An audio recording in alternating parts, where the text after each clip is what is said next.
Assalomu alaykum aziz birodarlar, Alloh kuninglar xayrli va barakatli qilsin. Chang'an Hunter mashinasini sizlarga ko'rsatib va tushuntirib o'tamiz. Bu 4VD, ikkovi oldi orqa tortadi. Oldi 70 kilovatli, orqasi 138 kilovatli adashmasam, shunaqa. Hop, hozir uni yana ko'rib beraman.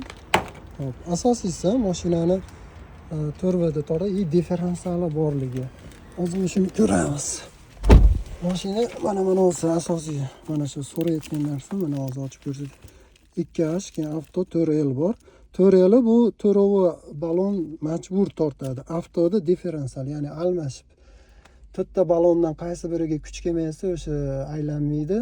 3tasi tortadi yoki 2tasi. Shunga qarab, bu avtomat usul. Bu 2H da ekonom rejimda yuradi, faqat ikkita, ya'ni bitta orqa motor ishlaydi xolos.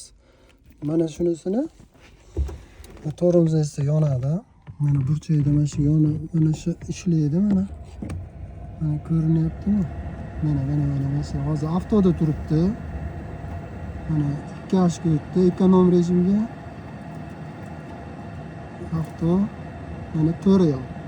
Mana buni tog'larda mana differensiallar mana shu 3 ta nimani qo'shsa bo'ladi. Demak bu 5 ta pozitsiya bo'lsa bunda. 5 ta pozitsiya bo'lsa, bu Hunter'da 5 ta pozitsiyasi bo'lsa, mana ko'rib turibsizlar ichida.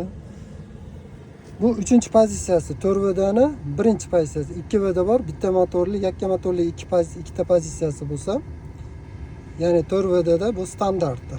Ya'ni hozir elektri bo'lmaydi va mana yerda 360 bo'lmaydi. Orqaga zadniy vitni yurganda, mana zadniyda mana orqa faqat shuni ko'rinadi, bokovoydan yuriladi.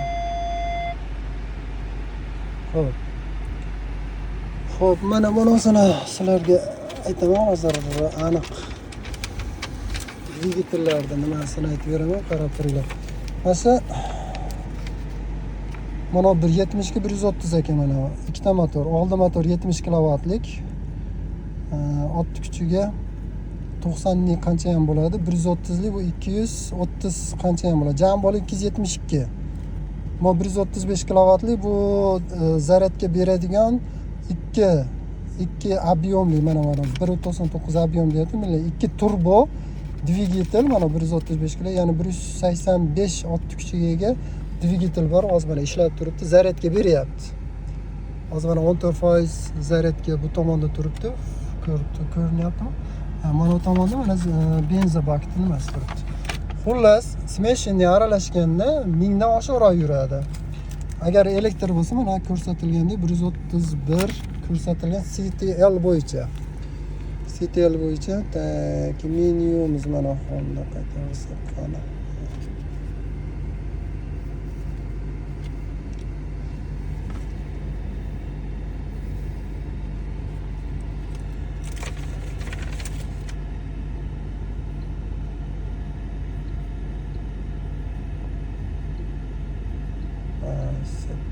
Mana shu yerda kontrolda mana ekonom standart rejimi bor, eko bor. Mana sport rejimi. Mana benzin, elektrik profil, avtomatik full. Mana hammasi mana komfort. Hammasi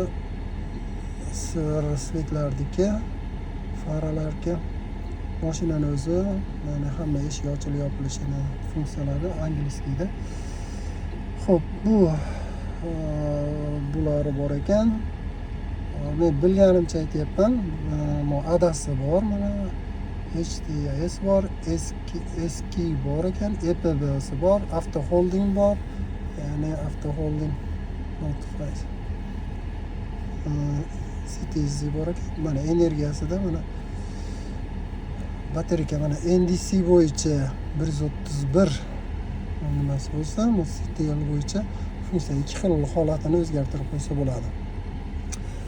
Xullas, cruise control bulari, mana multimediyasi bor. Mana bunda funksiyasi yo'q ekan, demak keyingi pozitsiyasida bor. Bu tomonda drive mode normal, eko, sport. Bu tomondan ham o'zgartirsa bo'ladi. Mana shu. Bu lichaga ochadi. Xullas, kimga qiziq bo'lsa, telefon qilishingiz mumkin. Mana shu mashina bizda bor, Hunter, Chang'an Hunter.